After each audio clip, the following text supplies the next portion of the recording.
Kupigana vita sio muhimu sana kama kupanga mikakati ya vita. Na piganaje, umaskini unauendeaje? Sio tu baba nitoe kabla ya kuomba. Mchungaji, tusiombe.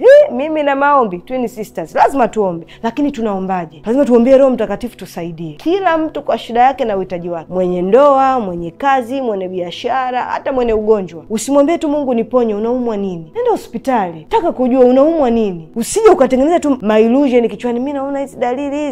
Lazima uwe very very detailed kwenye jambo unaloliombea. Kwa hiyo kila wakati kabla hujaanza kuomba, kabla hujaanza kuliitia jina la Bwana, dakika 2-3 zikutoshe kuwaza nafanyaje, nifanyaje, hii vita hii niendeaje. Yoshua hapa ameambiwa, na nikwambia hiyo sio vita ya kwanza Yoshua anaambiwa. Soma. Yaani alikuwa anaambiwa pale, usipigane, ingia huko, toka huko, fanya hivi. Na kila wakati anauliza, Bwana ni uendee huu mji? Na wapiga si wapigi? Kuna mahali Mungu anasema usiende. Wamejipanga vizuri, utapigwa. Kaa tulia. Kabla hujapigana vita ya kiuchumi, do you read books concerning uchumi? Una maarifa yoyote yanayohusiana na biashara, au basi tu umeamua kutuuzia vipodozi? Kwa hiyo je, taarifa ulizonazo concerning linazohusu mambo yako kwenye maisha yako, una taarifa za kutosha au unaomba tu? Na ndiyo maana tunakuwa waombaji frustrated, hamna majibu. Kupigana vita ndiyo maombi, haleluya. Lakini napiganaje vita zangu, hayo ni maarifa. Ni vitu viwili tofauti.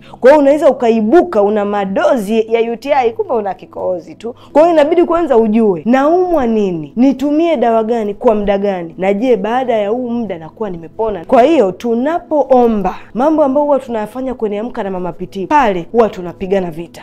Lakini Mission 46 inatusaidia kujua tunapiganaje, inatusaidia nini, tusichoke vitani. Vita ukipigana muda mrefu bila kuona matokeo, unachoka na unapigwa. Vita nzuri ni vita ambayo unaisoma.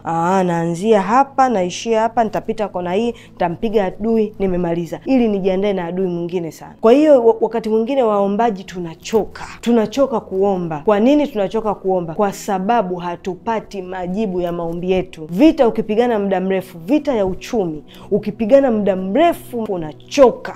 Na ukichoka sio kwamba inaondoka, unawaachia tu watoto wako wanaendelea nayo. Vita yoyote sasa hivi ambayo unapambana nayo, jitahidi ushinde, ili watoto na watu wanaokutegemea usiwaachie vita kubwa zaidi. Sio tu ukifa, hata ukizeeka. Kwa hiyo ili usiweze kufika hatua hiyo, issue sio tu kupigana vita, issue sio tu kuomba, issue unapiganaje ili vita iwe nyepesi. Kwa hiyo ili vita iwe nyepesi, mtu wa Mungu, lazima kabla hujaanza kuomba juu ya unachoenda kukiombea, lazima kuwe kuna maelekezo.